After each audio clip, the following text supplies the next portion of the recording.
Great. Welcome, everybody.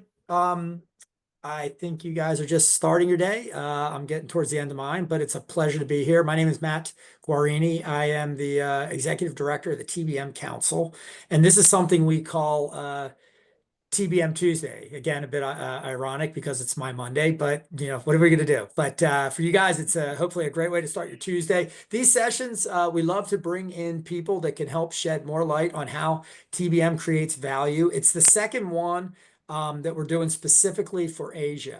We've made a big investment in the team this year. One big thing that we've done, hopefully you guys have had a chance to meet Zahid.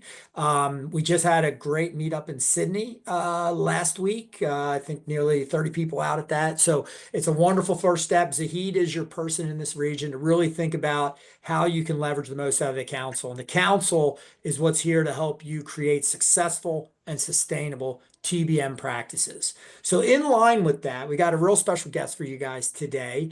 We're going to have a conversation with Moazum Chaudhry. Hopefully I got that said that well. I was working on it. Hopefully I You got it have? there for you. Thank you. I try. But we're gonna have Yeah. a conversation about some work he's been doing for his company. But let's first meet Moazum. So Moazum, why don't you tell everybody a bit about your company and what you do? Thank you, Matt. And yes, what a great way to start a day here on Tuesday. My name is Moazum Chaudhry. I am Senior Manager of Technology Business Management Office here at eHealth, which is part of New South Wales Health Division, managing the IT wing of the business, so hence called eHealth. So yes, I present that.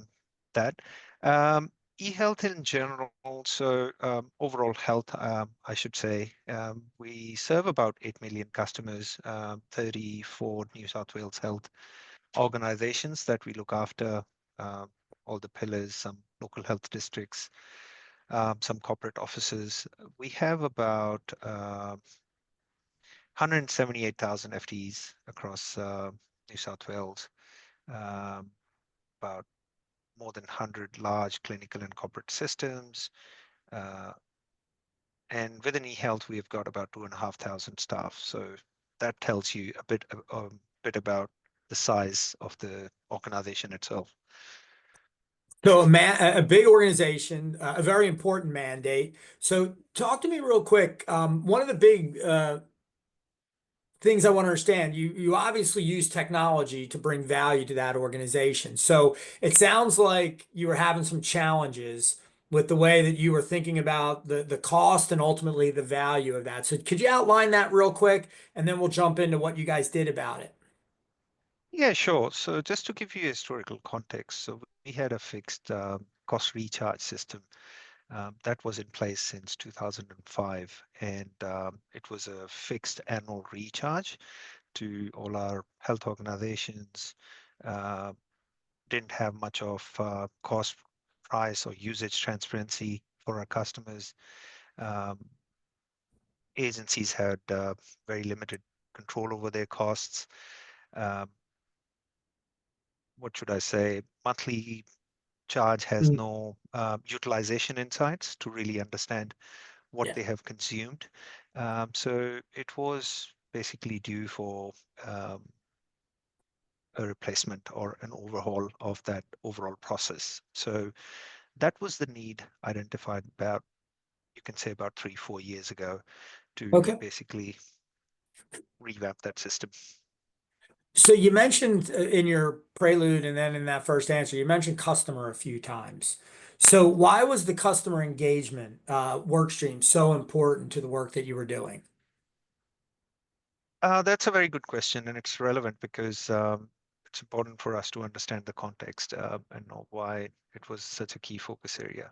So, as part of our IT strategy, there were key focus points, such as delivering strong partnerships, best management of cost and resources, providing better value for money, and meet the services and technology needs for our customers.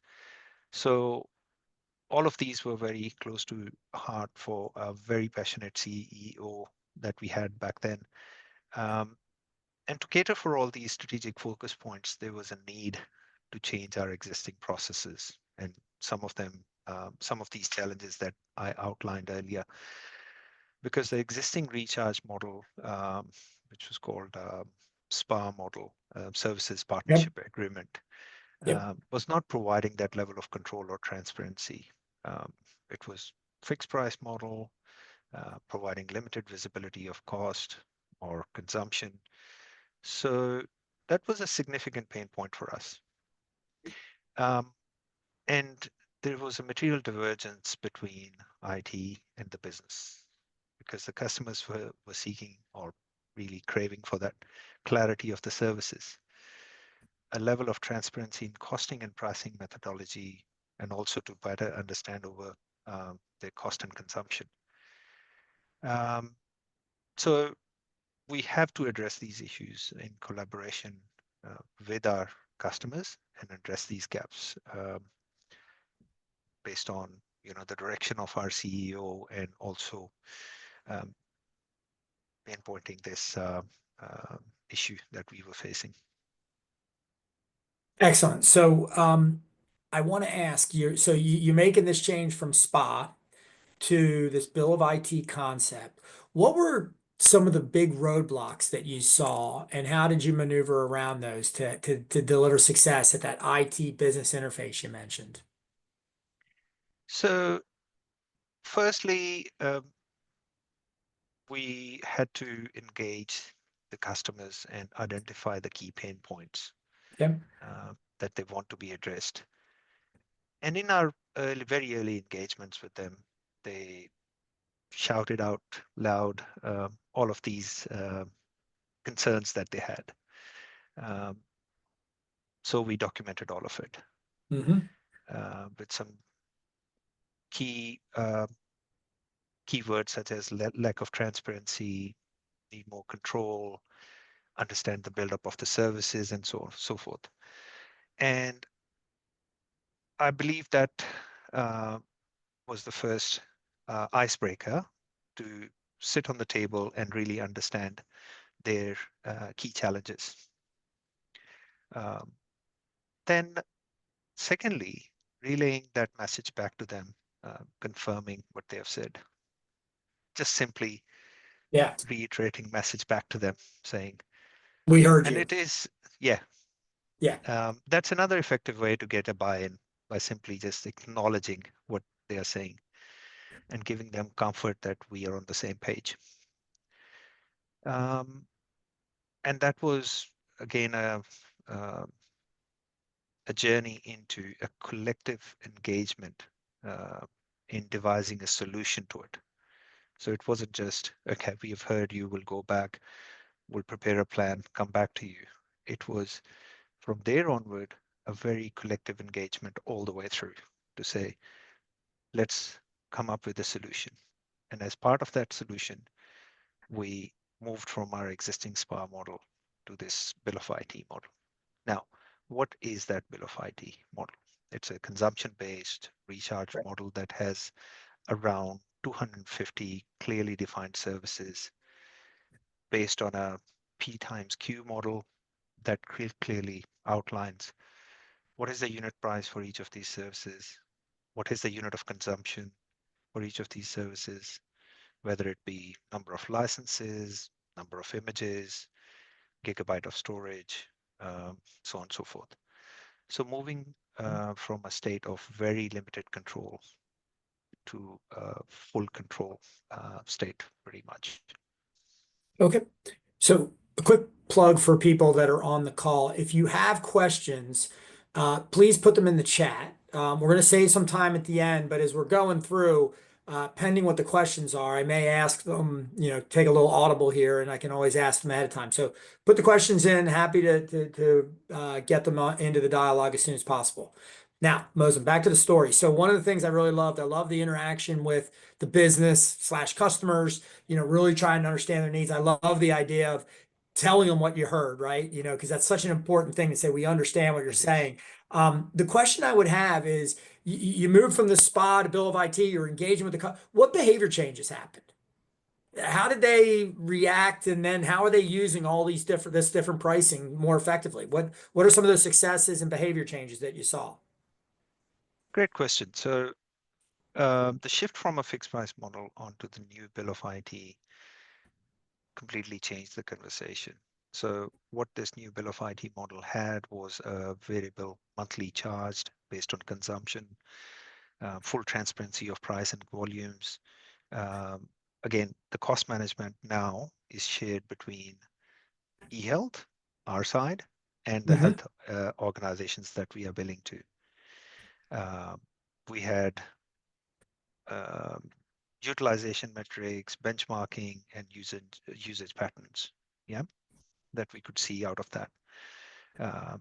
We are almost 3 years into that journey, and I mean the data that we have collected has provided us great insights. Now, um, the biggest change I think uh, it gave us a respected seat at the table and made collaboration a reality, all based on a platform of trust. And then, as I said, we have seen a significant change in the engagement in the last 3 years by developing the understanding of the underlying principles of this model. The customers now are more curious and um, they want to know more about their consumption trends, how they compare against their peers, what are the levers they can use to maximize the value of these services. Um, So and let me some ask of you this these question. great conversations are emerging. Let me ask you this one.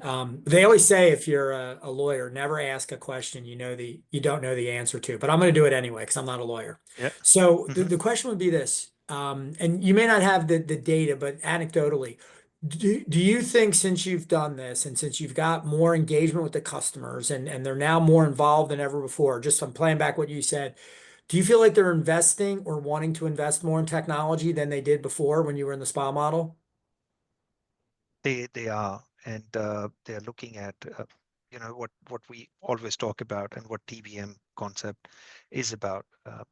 Save on, run the business, spend on, change the business. So it's effective way to really engage and ask questions, both for us as well as for customers, us internally. And now, since we have been mostly focusing on external customers, we have a big internal customer base as well, which are our service providers, our service owners, service managers. So those are also the people who are more on the hook to provide a better visibility of the costs to the customers. And So it's go been ahead, a keep going. partnership now and engagement. Yeah. So how do you structure your team to do that business engagement? Because there's all different types of things, but do you have a dedicated office that leads TBM, and then who does the engagement? How do you structure that?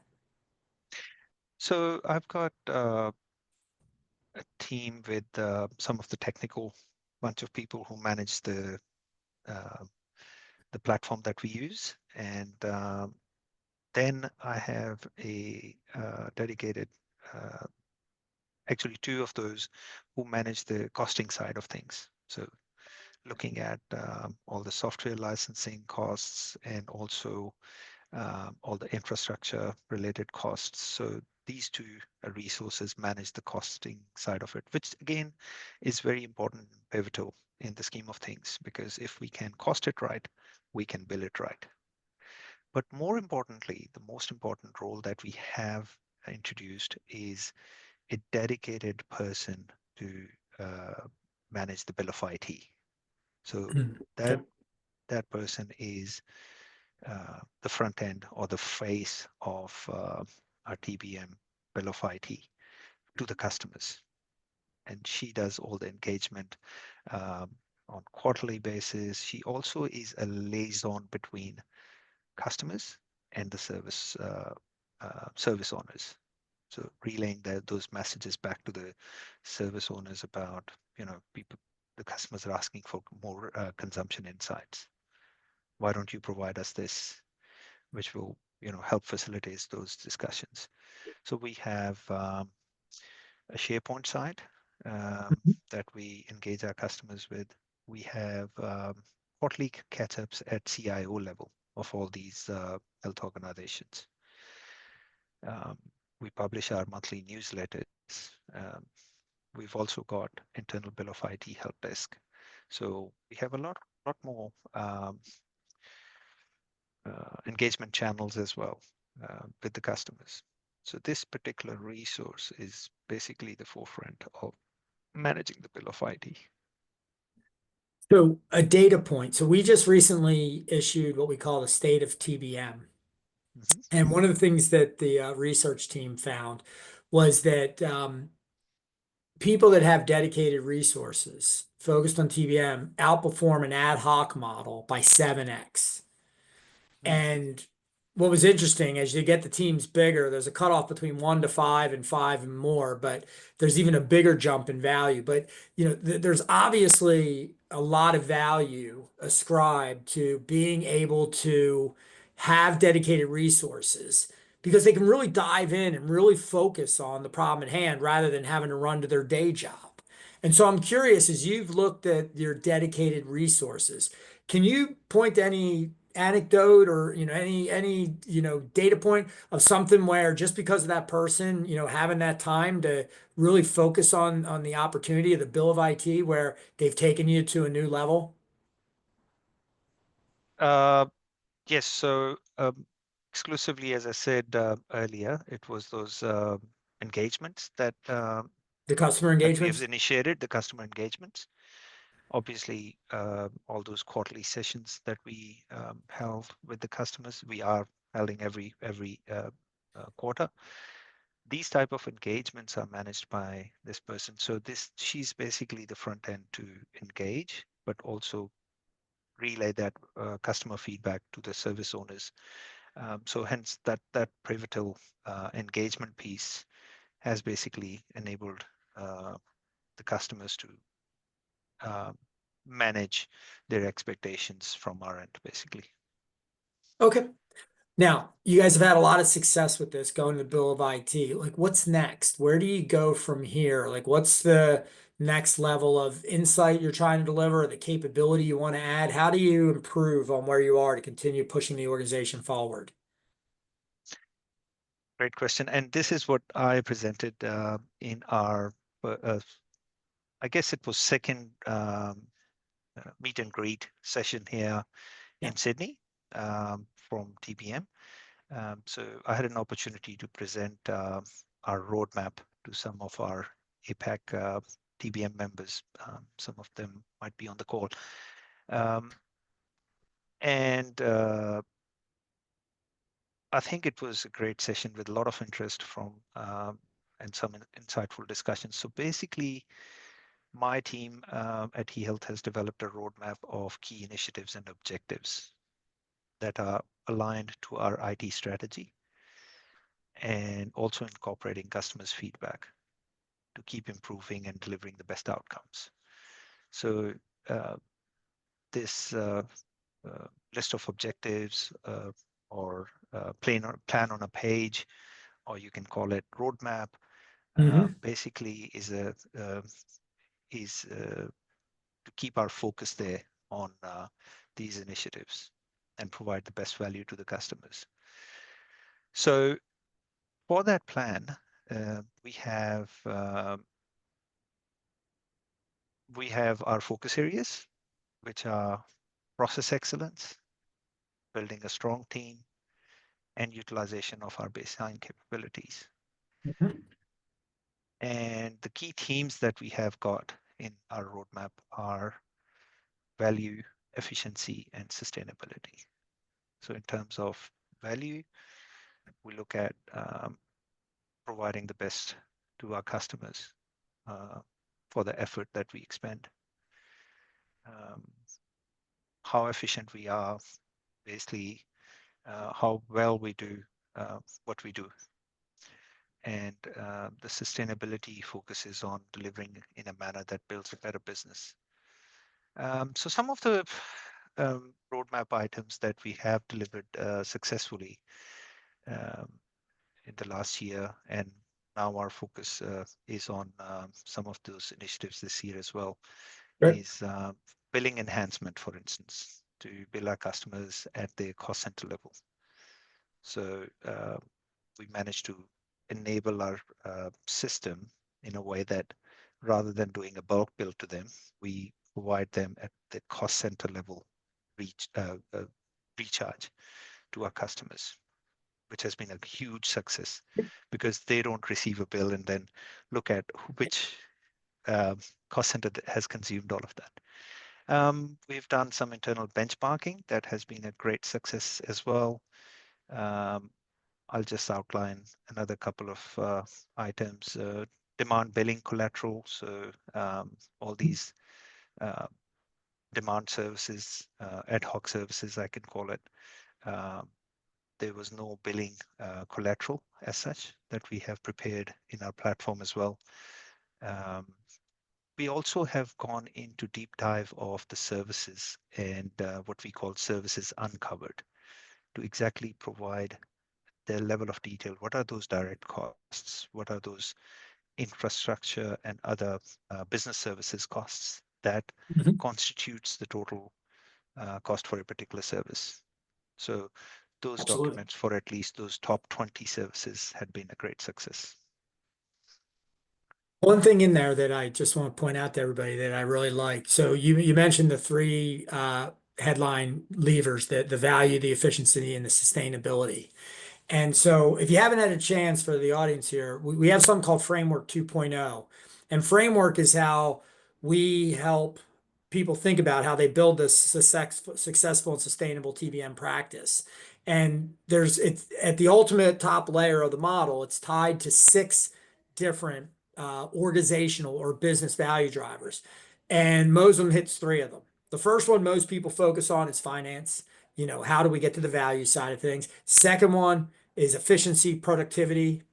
And then one of the other ones is sustainability. And the key there is if you're only going to sit at the TBM outcomes, talking transparency or insights, you're never getting the full value out of TBM. But the minute you take those transparent insights and you start to apply them up at the value, the efficiency, sustainability, some of the other ones we point to, risk, experience, innovation. But the minute you create that, that gets you further links into your customers. So I think that's great that you said that. I love it. It's a great plug for some of the things we're working. Let's do this real quick, Mosum. Just want to see if anybody, Zahid, if you want to come on camera as well, but wanted to see if anybody's got any questions. If not, there's a couple other things that Zahid can talk a bit about here. But if folks want to come out and either put it into the chat, or if you just want to, I don't know if we can do that, but we could just maybe unmute and let people talk and raise your question. Yeah, Yes. I think Luke's got a question there. Oh, there we go. Do you want to go with it, Zahid? Yeah. So it's a question to Moazum. You mentioned that your service owners provide consumption insight to their consumers. What's been the most valuable insight that has resulted with the most impact? Yeah, so I guess as I said, the major cost components for a particular service and understanding what those are, providing that visibility to the customers. We had a recent example where two of our major services we presented to the customers um, based on feedback from the service owners on what are the key components of cost through that services uncovered platform, that these are the key components of direct, indirect costs. And one of the service was a great example that was using that security component, which was really almost half of the cost of that service. And we were hardly using it for the last 2 years. So it enlightened the great discussion among CIOs to know, do we really need that? Although ultimately the decision was, yes, we do, in case if the system fails. But the thing is that getting those service owners on the hook to provide that level of consumption insights and trends, which they even feel obliged to now than previously in terms of understanding, in terms of providing that visibility and insights to the customers. Great, great. We've got another question from Neelam. How do you handle overhead costs? What do you define as overheads, and how do you allocate them, and how transparent are they to the customers? So overheads, again, mostly our business services costs that we allocate based on the FTE headcount at this stage. And it constitutes about 20% or thereabout of the total cost for most of the services. And it's allocated based on FTE at the moment that we are currently using as a model. It can be improved, and yes, in future we are looking at ways of improving that